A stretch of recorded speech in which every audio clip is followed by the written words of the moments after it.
with how. Good evening and welcome to the Daily Report. My name is Victor Muyakane, and on sign language tonight we have Rhoda Nyamai. And for the next hour we shall be taking you through all that is happening across your world. And to give you an idea of what that is, here are the highlights.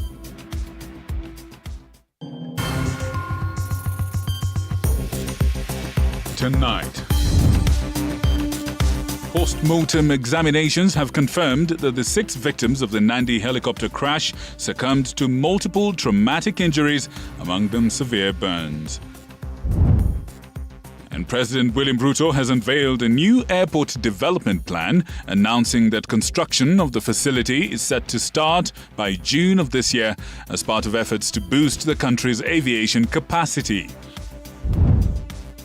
And the government assures Kenyans that the nation's petroleum supply remains stable and sufficient despite the unfolding geopolitical developments in the Middle East. Our coverage begins now. Post-mortem results have confirmed that the 6 victims of the Nandi helicopter crash died from multiple injuries and burns sustained during the tragedy. As investigations intensify to establish the exact cause of the crash, funeral preparations are gathering pace. A requiem mass for the 6 will be held tomorrow, Wednesday, at the Karen AGC Church. Sheila Chelangat tells us more. The search for the truth about how those aboard the ill-fated chopper met their deaths led investigators to Lee Funeral Home.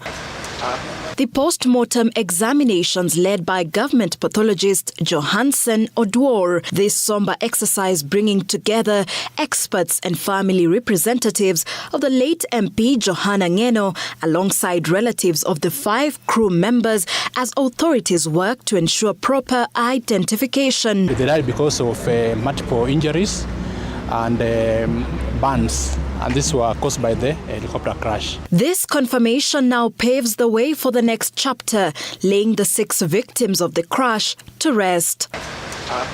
Following the crash, investigations into its cause have intensified, with renewed calls for stricter enforcement of aviation safety regulations. To ensure that regulations are enforced when the weather sounds and looks bad, what pilots should do, so that we don't have a recurrence of this kind of tragedy. For all the families involved, funeral preparations have gathered momentum. The bodies were badly damaged, and because they were accidents, they could not be viewed.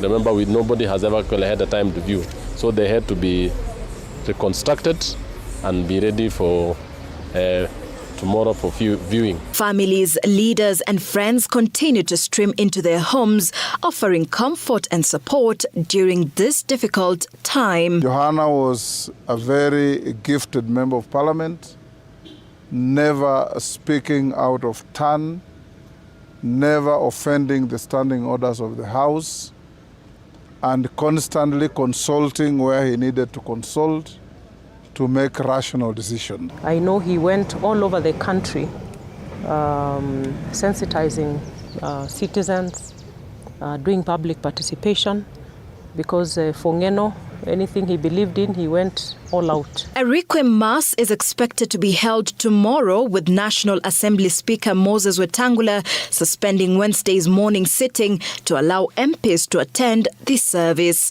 Sheila Chelangat for TV47. In other news, the government has confirmed that it will proceed with the renovation and expansion of the Jomo Kenyatta International Airport beginning June. Transport CS Davis Chirchir says that several companies have been invited to bid for the modernization project.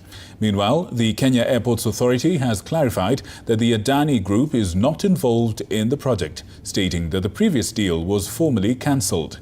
The authority has pledged transparency as the process moves forward.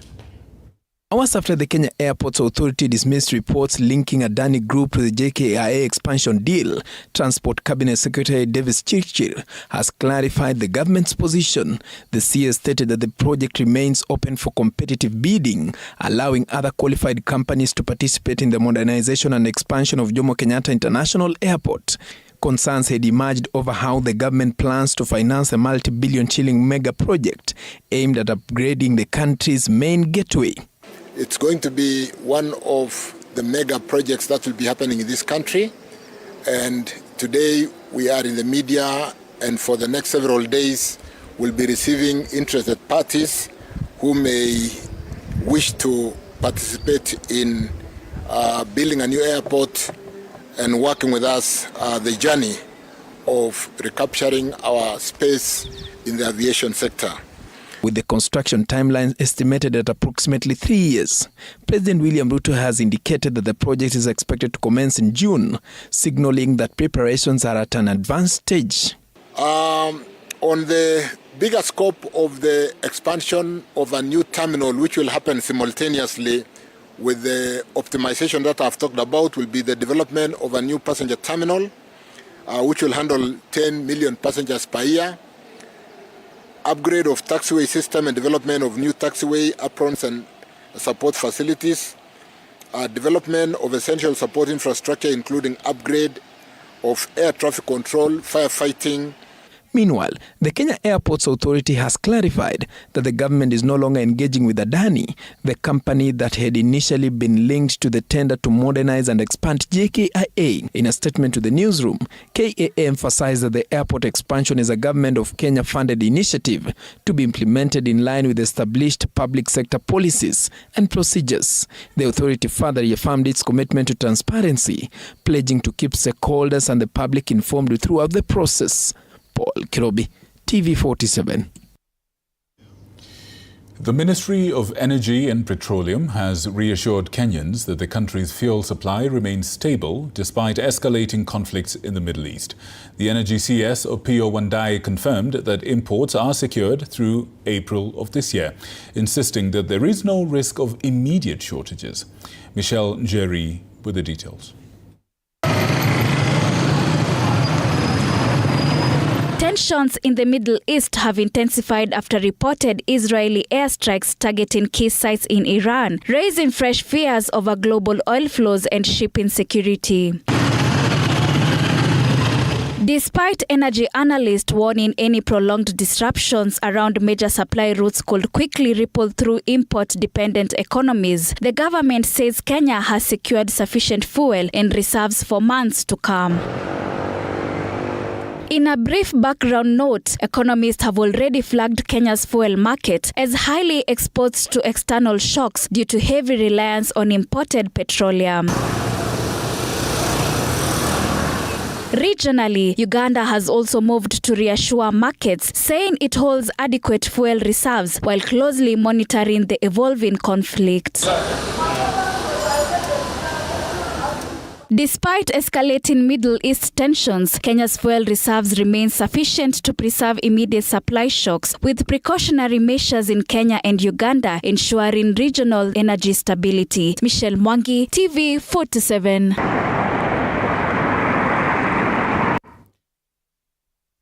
Has defended his cooperation agreement with the Nairobi County Government, describing it as a key step towards accelerating service delivery and urban development. Speaking during an inspection tour in Dagoretti South, the President also appeared to endorse Lang'ata Member of Parliament Felix Odiwuor for the Nairobi Senate seat in 2027. William Ruto now says his decision to work closely with Nairobi County Government is aimed at strengthening the city's capacity to address the needs of its residents. We are determined to make sure that this truly becomes the face of the Republic of Kenya as the capital of Kenya. Hii mnaona hii ndo kushirikiana ya national government na county government. Tusirikiane ama tutengane. While inspecting the ongoing construction of the 400-bed Motoine Hospital in Dagoretti South, the President says the facility will be completed, fully equipped and handed over next month to guarantee accessible, quality and affordable health care. We are prepared to transform the city of Nairobi. We are going to build new roads in Nairobi City. We are going to light Nairobi City. Mheshimiwa Rais, na kushukuru kwa mradi wa soko ambayo uko pale Dagoretti Market, kwa mradi huu wa hospitali, kwa miradi hii ya barabara, mataa haya ambayo unaleta. Lakini zaidi ya hiyo zaidi, tunasema leo ikiwa siku ya afya, asante ya kipekee kwa kutuletea bima ya matibabu. The president was accompanied by Nairobi Governor Johnson Sakaja and Lang'ata MP Felix Odiwuor, popularly known as Jalango. During the public rally, Ruto introduced the first-term MP as Nairobi Senator, drawing cheers from residents, a move widely interpreted as a public endorsement. Senator wetu wa Nairobi. Rais, asante sana kwa kufika huku. The endorsement sets the stage for a potential contest with incumbent Nairobi Senator Edwin Sifuna ahead of the 2027 general election, as the president continues to rally support for his second-term bid. Tumekubaliana. Mike Kagwango, TV47, Nairobi. Tubadilishe Nairobi.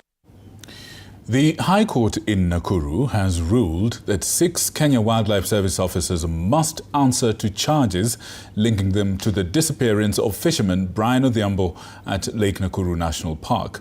The senior principal magistrate Kipkurui Kibelian directed the officers to present their defense in a hearing set for June the 8th of this year. Mike Chalo tells us more. Tuesday afternoon, the Nakuru court was already filled to capacity as the public awaited the ruling that will determine the direction of the case surrounding the disappearance of fisherman Brian Odhiambo on January 18th, 2025. And when the moment finally arrived, it took Senior Principal Magistrate Kipkurui Kibelian only 2 minutes to deliver his decision. It is my finding that a prima facie case has been established against all the 6 accused persons. The magistrate directing that the 6 officers, Francis Washira, Alex Lorogoi, Michael Wabukala, Isaac Ochieng, Evans Kimayo Kipsang, and Abdurrahman Ali Sudi, have a case to answer, and outlined 3 options for their defense, saying they may testify under oath, give an unsworn statement, or choose to remain silent. Each accused, therefore, is placed on defense. We respect the court's decision. We are going to defend them to the best of our ability. Both the prosecution and the defense welcome the ruling, expressing confidence that justice will ultimately prevail. Niko na furaha kidogo tu, najua Mungu atatenda. Hii ni hatua kubwa katika juhudi za kutafuta haki. After the court ruling that all the 6 accused have a case to answer, the defense hearing is set to begin on 8th of June this year. Mike Chelo, TV47.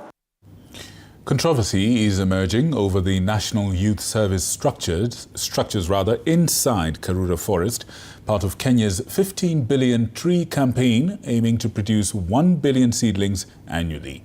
While the Kenya Forest Services say that no trees have been cut and that the project will boost nursery capacity, environmental groups argue that the development threatens the forest ecosystem. Faith Wangari tells us more. For years, Karura has stood as a symbol of urban conservation success. In 1998, it was a battleground of environmental activism, but today it welcomes up to 80,000 visitors a month, and now heavy machinery has rolled in. Prefabricated container units are being installed to house National Youth Service recruits, and the goal is to boost seedling production from 200 million to 1 billion yearly across the country. There is expanded mandate that requires us to have more labor. This labor will be given freely through the National Youth Service. And that's why we're engaging them in our nurseries all over the country, not just here. Now, for you to have a National Youth Service working with us, we need to provide accommodation. We are going to provide temporary accommodation. We are not building new structures. According to Kenya Forest Service, no trees have been cut. The structures, they say, are temporary containers units that can be removed once the program ends. The land leveled is near the ranger residence and not a new site. KFS says Karura was selected because of a reliable water supply, existing technical expertise, and available space. It maintains that this is part of a national climate agenda structured around 11 strategic areas that include engaging schools, public institutions, security agencies, community forest associations, and local communities across across nearly 200 forest stations. The country has so far planted 1.4 billion trees, but officials insist that this is still not enough. Call us so that we can have a discussion and agree on the best method of doing it. Right now there is a construction inside this forest, allegedly to create housing for NYS. They are being placed next to the Kijiji area where our rangers reside. So it's not a new place. We are not felling any single tree. Yet for Friends of Karura Forest, the Community Forest Association established under the Forest Conservation and Management Act, the issue is not opposition to tree planting. It's about process. It's about participation and precedent. We have a mechanism that is provided by law for anybody to raise issues. And Professor Karanja should have raised this matter in our Joint Management Committee. And if there's a problem, the next meeting, he can raise the issue. We are not building affordable housing in the forest. As you can see, these are temporary homes for the human resource capacity, which is the NYS, to support us in seedling propagation. Over 3 decades ago, Wangari Maathai defended forest against land grabbing. Today, the debate is not just about land grabbing, but governance. Both sides supporting tree growing, both sides say they support nation interest. But between seedlings and structure lies a deeper issue, the participatory of forest management in Kenya. Faith Wangari for TV47. A meeting of the ODM parliamentary group has endorsed the party's National Executive Committee decision to suspend Edwin Sifuna as Secretary General. The decision came after the PG accused Sifuna of indiscipline, going against the party position on national matters and disrespecting the party leader Oburu Oginga. And as Apollo Kamau reports, Sifuna boycotted Tuesday's PG held at Parliament grounds. Nairobi Senator Edwin Sifuna was a no-show during ODM's parliamentary group meeting, chaired by party leader Oburu Oginga at Parliament buildings.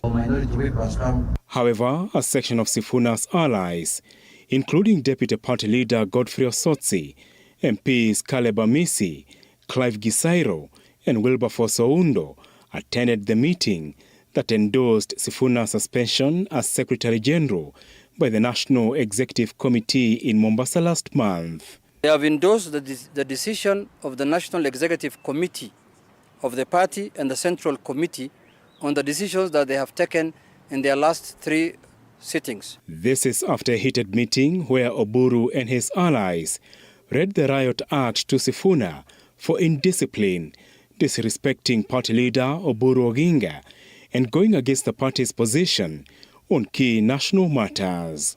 Now let me ask you something. Are you not seeing in these PG members you are claiming to be Linda something? All of them are here. Yeah. Aren't you seeing here? Look at the faces. Unless you are, I can see you have spectacles, unless you're not seeing properly. All the Lindas are here. All the Lindas. All the Lindas are here. Even the ones which are Linda me are here. The party was, however, non-committal on whether Sifuna will be de-whipped as the party's minority whip in the Senate. ODM, however, told of UDA ahead of the anticipated coalition talks on zoning, maintaining a firm position that ODM will not cede ground in its strongholds in next year's polls. We want to increase our numbers in the next general election from what we have today, and we are telling any party that we are associating with, any party in this country that wants to associate with us, our parliamentary numbers are not negotiable. We can negotiate on anything, but not on our parliamentary strength. The PG also endorsed a joint PG with UDA on Tuesday next week to receive a progress report on the implementation of the 10-point agenda. Apol Kamau, TV47.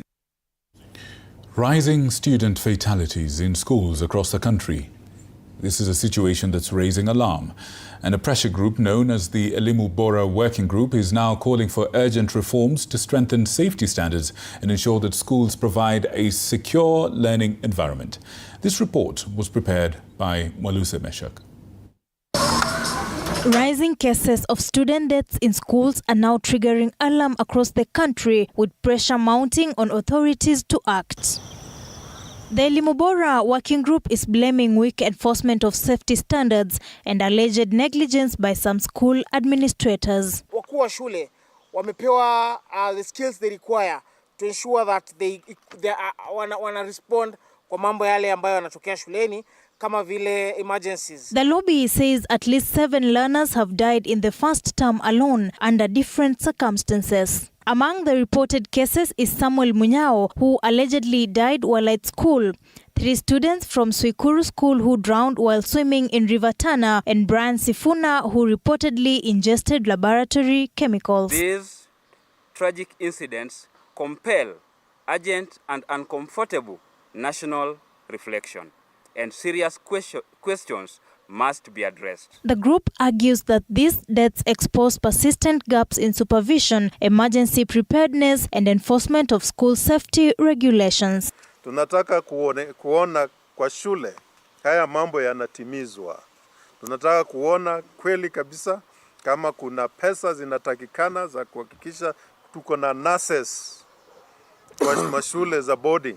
Speaking in Nairobi on Tuesday, officials accused the government of failing to guarantee safe and conducive learning environment for students. Reinstate the Edu Afya medical insurance scheme to ensure all learners have access to prompt and quality health care. They are now demanding the immediate reinstatement of the Edu Afya insurance scheme, the employment of qualified nurses and security personnel in schools, the provision of proper first aid services, and transparent investigations into all reported incidents. Relief has come for residents of Mombasa County after the Doctors' Union KMPDU reached a last-minute agreement with the county government of Mombasa, averting a strike that was scheduled to start tonight. The deal ensures that healthcare services continue uninterrupted and eligible officers receive their promotions. Kinto Afula with the details.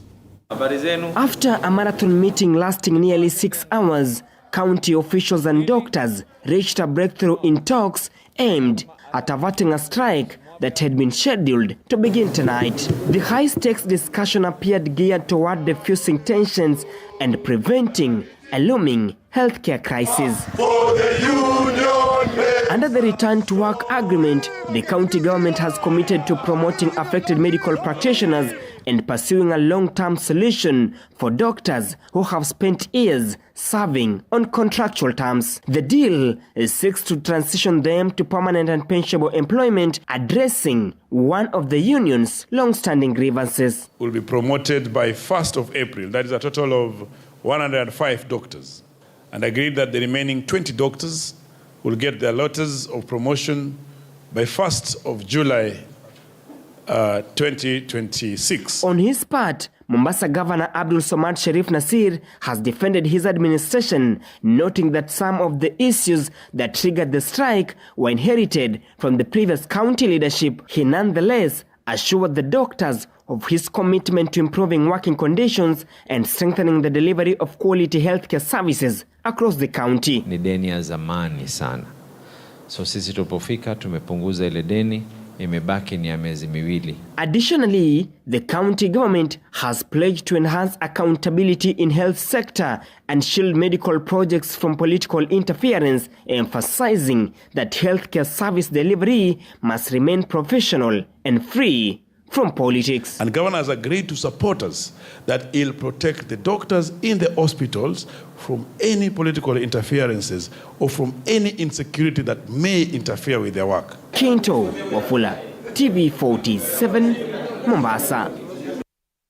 From Mombasa to Marigat in Baringo South, mothers raising children with cerebral palsy continue to face immense challenges. With limited therapy and support service available, these caregivers battle poverty, stigma, and social isolation while trying to improve their children's quality of life.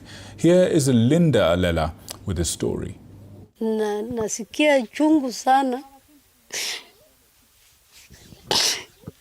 70-year-old Chemurara Setanei gently rocks her 12-year-old grandson Roy on her lap.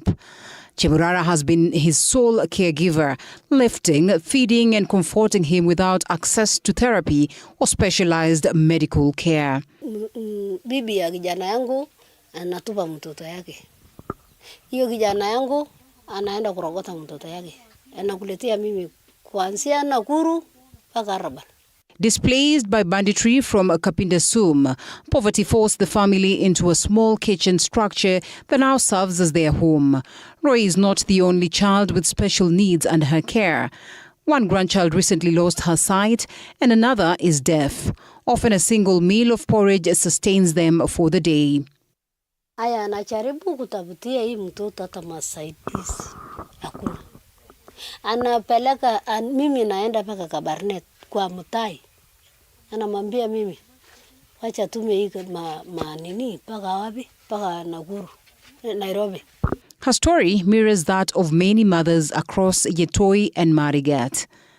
Namunyak, a mother of 3, is raising a child with Down syndrome after her husband left. The nearest special school is miles away in Thika, far beyond her reach. Anashika narusha yote vyombo hata vyombo ya glasi mtoto anasitupa nje. Gloria Cherotich recalls contemplating suicide with a child at the banks of River Pekera, but she met another mother facing the same pain, a moment that gave her the strength to go on. My partner akaingia depression, akakunywa pombe, afiki kwa nyumba, ninaanza kuzunguka na mtoto kuomba. Iliricha point pia mimi kama nikaanza kuwa mentally disturbed, nikatry suicide several times. Advocates worry that more than 100 mothers in the region are raising children with cerebral palsy, many battling stigma, abandonment and depression in silence. They're now calling for psychological support, accessible health services and policies that protect caregivers, hoping their cries will finally be heard. For TV47, I'm Linda Alela.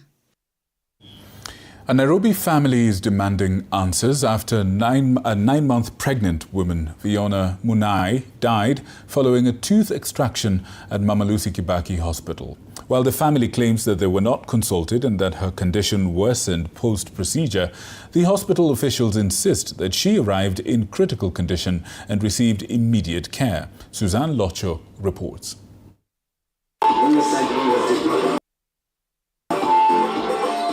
Tears, grief and unanswered questions now fill the home of Fiona Munai's family. Fiona Munai, who was 9 months pregnant, went to Mama Lucy Kibaki Hospital with a dental issue that resulted into a tooth extraction, a routine procedure that turned tragic. According to her husband, Fiona was taken to the hospital on Sunday at 11 a.m., but treatment did not begin until 11 p.m., at which time he was sent home because visiting hours were over. Waliniambia tu masaa ya kuona mgonjwa imeisha toka. But venye walimung'oa hiyo meno alianza kufura kiasi kuja huku chini. So nikarudi tena nyumbani, nikaenda kesho yake saa 5 mchana. Kufika iko tena nikapata wamemng'oa meno ingine bila idhini tena. Reports of her death reached her husband at 3 p.m. while the doctor's report indicated that she had passed on at 9 a.m. Alipotoka pale inasemekana Fiona alikufa saa 3 asubuhi. Lakini mume wake anakuja kupewa ripoti saa 9 jioni ya kwamba Fiona amekufa. However, the hospital says Fiona arrived in critical condition and was treated immediately, even before any payment was made, and dismissed claims that tooth extraction should not be performed on pregnant women. I think we did all we could to admit this patient despite all the circumstances that were surrounding the admission, because I don't think we delayed in admission. And we, as a hospital, we never deny services. A life that was about to bring forth another has been tragically cut short, leaving sorrow and demand for answers. Susan Locho for TV47. In other news, the DCI is investigating a police officer accused of murdering his partner of 13 years by the name of Florence Nyaga. Her body was discovered at their shared home on Sunday morning, and the suspect remains at large. Mudhoni Brenda reports. This house in Nairobi's Roysambu area has been turned into a chilling crime scene. Signs of a violent struggle are visible throughout the home, pointing to a desperate confrontation before the fatal attack.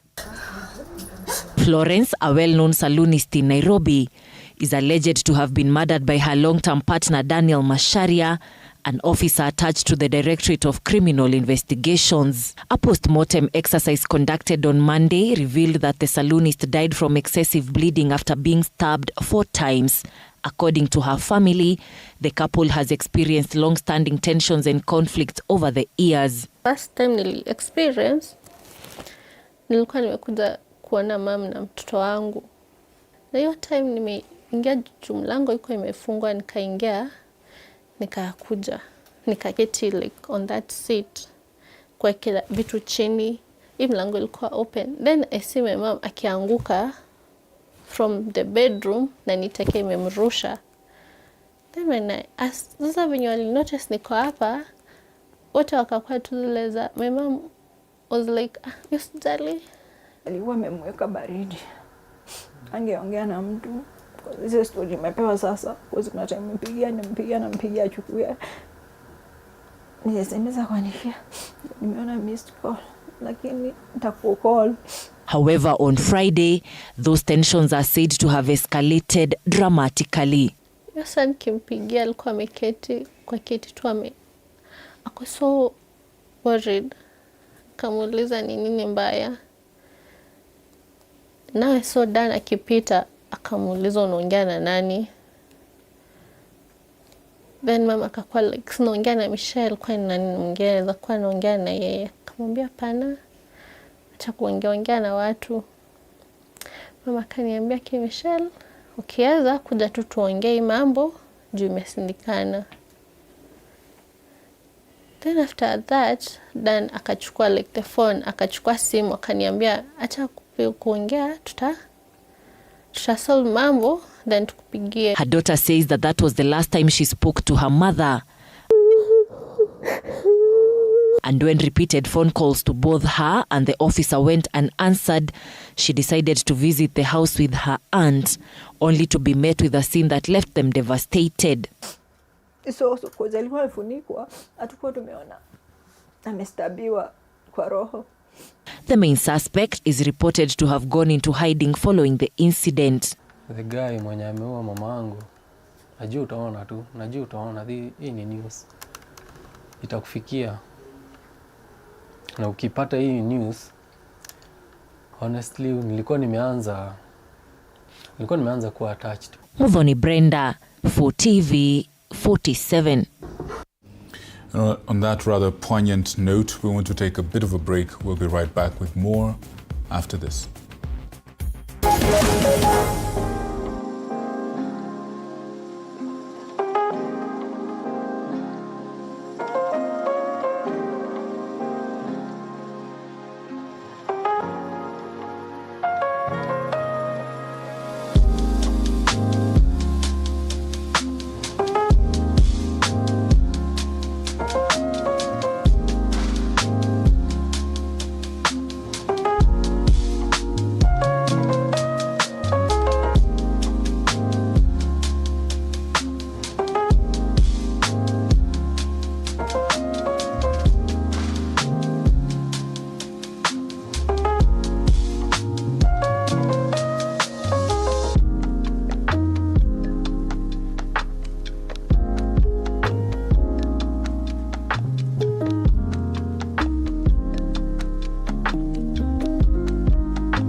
Welcome back. If you're joining us right now, this is still the Daily Report with me, Victor Muyakane, and Rhoda Nyamai on sign language. And we get back to the news, and we want to focus on business news. And the Communications Authority of Kenya plans to introduce a shared national fiber database to reduce costly duplication and speed up broadband expansion.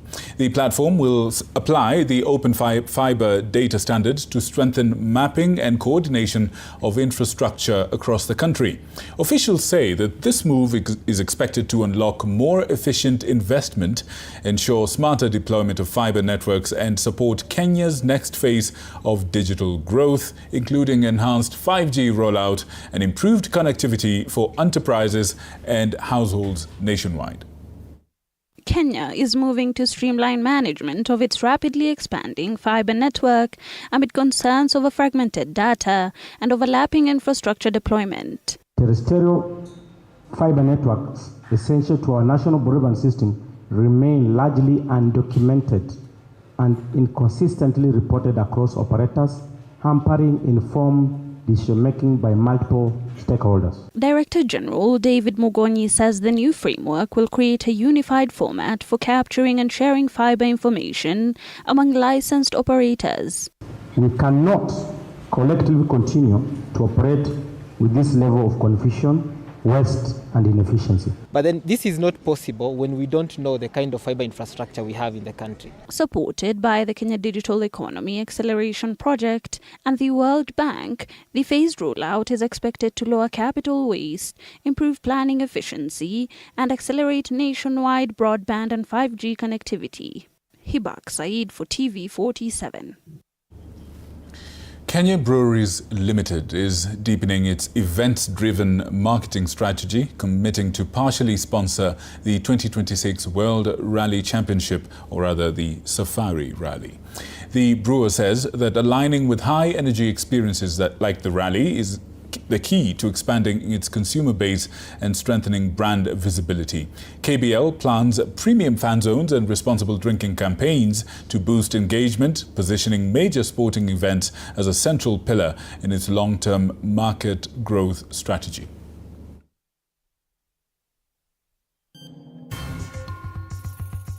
The Safari Rally is a national asset.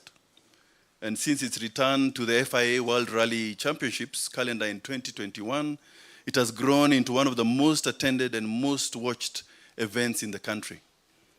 Recent editions have been said to attract over 400,000 spectators over all the various stages over the week, and which is absolutely massive. And we believe that is the most watched sport currently in the country. Globally, the rally continues to draw crews from more than 20 countries, positioning Kenya firmly on the world motorsport stage.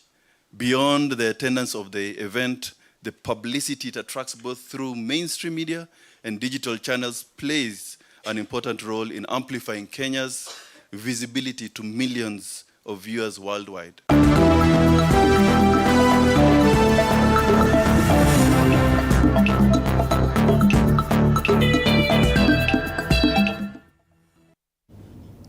Nairobi United held their final training session earlier today as they gear up for an enticing SportPesa League encounter against KCB tomorrow at the Ulinzi complex. Nine boys currently sit in 10th position with a total tally of 29 points, and they will be looking to make the most of their 3 games in hand as they hope to cement their place among the league's best. Meanwhile, KCB sit in 9th place, 3 points clear of the rivals, and they are keen to build on their 1-0 victory over AFC Leopards last time out.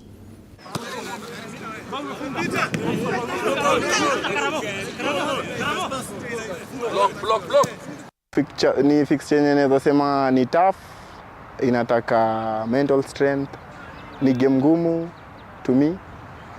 Lazima tuwa respect pia, but venye nimesema tu earlier, tunaendea maximum points. So ni game tutamanage na I'm sure tutamaliza tu fiti. Hiyo na tutamaliza fiti hiyo game. Kitu na expect kesho game ya KCB ni that tume prepare well. The last game tumecheza tumedraw So na ukiangalia position tuko saa hii tunafikiria kuwin hiyo match na get the 3 points against KCB. So ukiangalia vile vijana pia wako prepared go well that win the match. Nikhil Sachania has stepped up preparations for the 2026 Safari Rally Kenya, fine-tuning his Ford Fiesta Rally 2 ahead of the grueling World Rally Championship round scheduled for March the 12th to 15th in Naivasha. The 2026 edition marks a significant shift as the rally drops its traditional Nairobi ceremonial start to focus entirely on the unforgiving terrain surrounding Lake Naivasha. Crews will tackle 20 special stages spread across 4 demanding days in what promises to be one of the toughest tests on the WRC calendar. Sachania will be navigated by Deep Patel.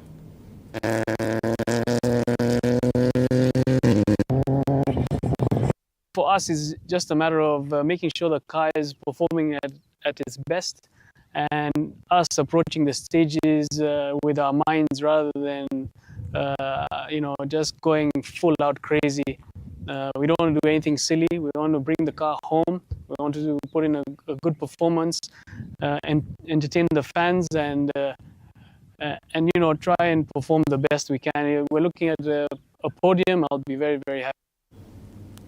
Now, hundreds took to the streets of Dakar in Senegal to demand the release of 18 Senegalese fans jailed in Rabat, Morocco, denouncing what they described as harsh prison sentences handed down after the clashes at the 2025 Africa Cup of Nations final. The 18 Senegalese nationals were sentenced by a court in Rabat over offences related to public disorder, violence and property damage. The rulings have sparked diplomatic contacts between Dakar and Rabat as the Senegalese officials seek clarification on the legal proceedings and press for assurances regarding the detainees' rights and conditions.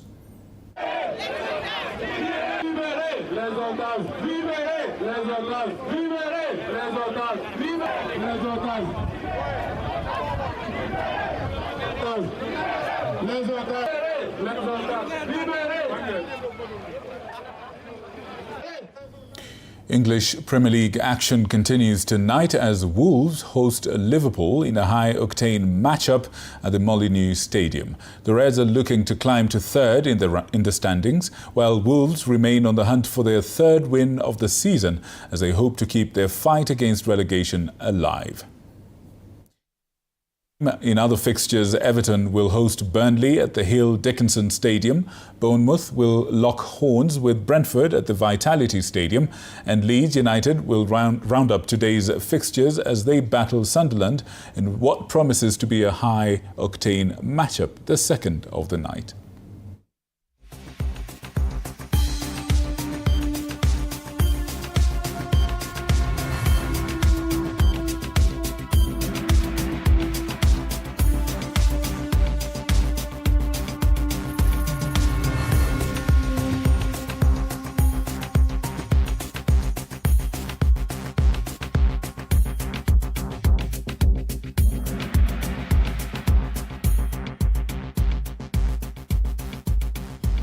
Now, folks, that is all we had time for this evening. We want to thank you for choosing us to inform you.